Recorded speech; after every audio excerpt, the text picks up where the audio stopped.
Picture this. You are being taught about the layout of a Roman town in a lecture or seminar. The image on the PowerPoint slide is helpful.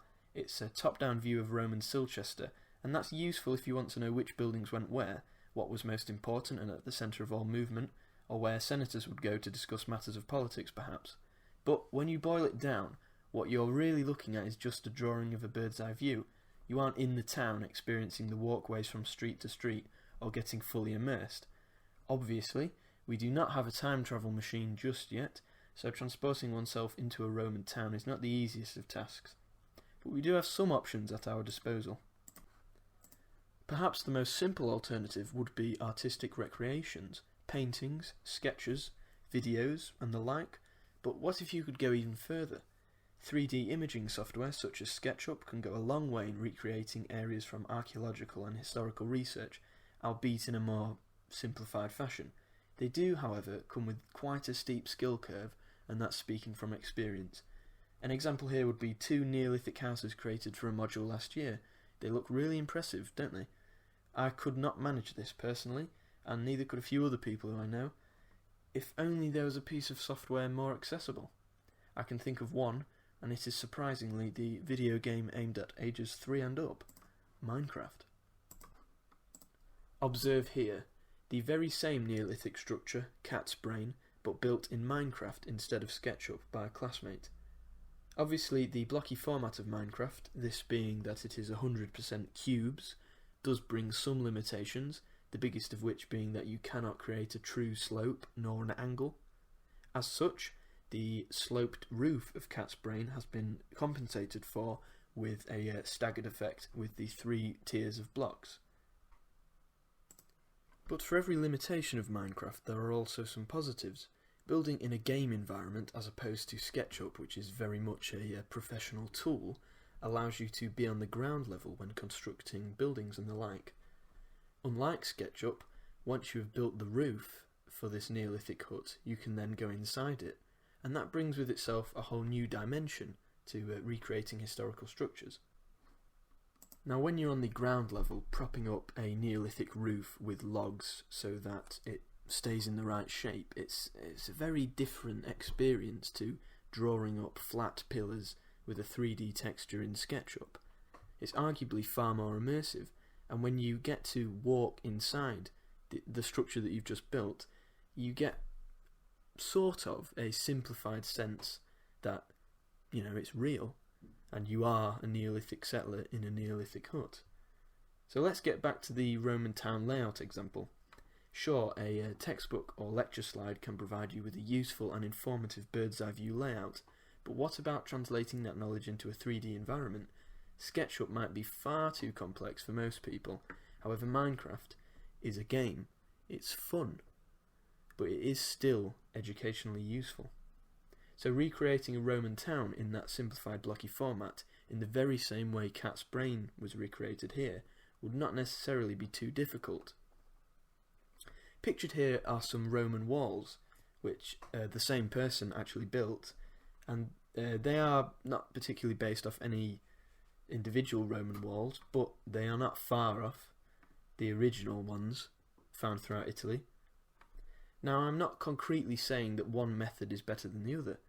Minecraft does itself offer a lot of challenge for experienced builders from amateur to, master level, but it definitely should not be scoffed at in terms of a tool for education, especially in the archaeological sphere. It, in fact, can fill a niche SketchUp and other 3D modelling software cannot, and that is ground level immersion, which I just mentioned. You can't do that in SketchUp. You also cannot experience surviving by a river in a Mesolithic settlement inspired by Starkar. Nor can you travel along a Roman road on horseback through an untamed wilderness. Obviously, simplifying these complex historical periods into a gamey format represents its own problems, but there is something deeply unique about being able to at least somewhat replicate the experience of, for example, a Mesolithic fishing settler from the safety of your desk. It is not accurate, of course not, and obviously needs to be used in tandem with actual historical literature, but Minecraft can help you learn in a way a lecture or a textbook cannot.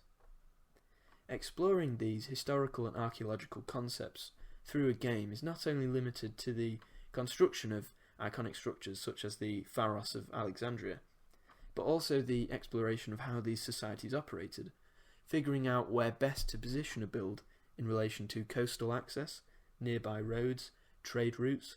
In some regard, you can put yourself into an admittedly simplified version of any specific historical period, so long as you have sufficient background knowledge. As such, I am not suggesting that the use of games like Minecraft, or even some other examples, should replace lecture and book-based learning, but they can serve as a useful companion. What I mean by this is, for example, someone is really interested in Chinese history. They then take the knowledge that they've learned throughout their life and then start building some Chinese-inspired architecture. This extends to the aforementioned Roman examples and the Mesolithic examples, to think of any culture in the world, any history, and if you are interested in that, you can apply that knowledge to creating structures and buildings in Minecraft. But it doesn't just stop there.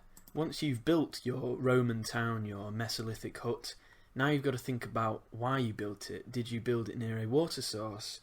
Is it near trade routes? If you're building a medieval-themed castle, can it survive a siege? Where are the arrow slits? Is there a portcullis? Does it have surrounding walls? Take Clifford's Tower as an example. It is one of many figureheads of York, which is where most of us are based. It initially started life as the main fortification for the city. However, as more and more outer walls were built up and the purpose of the town as a garrison town changed, the tower, along with its similar counterpart on the opposite side of the River Ouse, were used more to ensure taxation from the ships passing through as opposed to defence. The evolution of the purpose of buildings can be mirrored once again in Minecraft, again showing the usefulness of this game as an educational tool. Pictured here is a recreation of Clifford's Tower, made again by the same talented individual who keeps building most of the things in this video. He, like the original builders of Clifford's Tower, wanted it to be a fortified defensive location. It is positioned right next to a main road and a river. However, as times have changed, because this was built almost a year ago now in Minecraft time, now it is basically functioning much like the real Clifford's Tower in today's time, a museum. It is ornamental. Another example would be this castle here, which was initially built to withstand a siege against a rival group of players, again pointing to the role-playing aspect. It is built along a key road like the previous fortress, but as the months have gone by and peace was secured between these rival factions, the castle became a hub for trade, much like real castles in real life, as alliances change, etc, etc.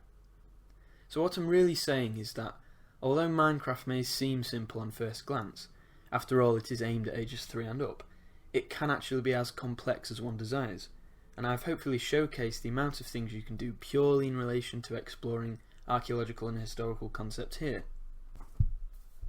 So where next? Hopefully in this video I've demonstrated just how easy it is to bring archaeology and history into the digital space that is Minecraft. As I've mentioned multiple times, it's very, very simple, far simpler for me than SketchUp. But, as I just mentioned, it can also be quite complex.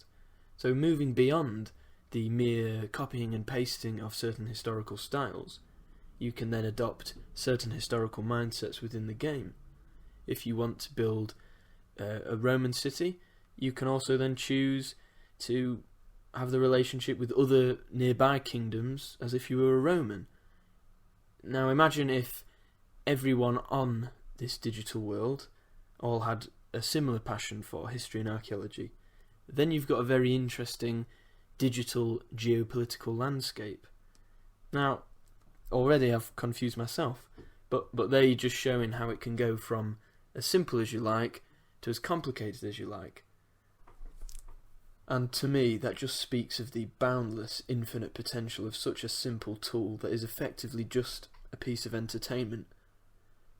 That is just so much more versatile than SketchUp, which is a lot more accurate, yes, if you're good at it. but also a lot trickier to use. And what I want to end the video on is not to discredit other forms of learning, but to put forward this one. Because, you know, as childish as it seems from the offset, you really can do a lot with it. And I hope I can go into even further detail in the next two videos. Thank you for listening.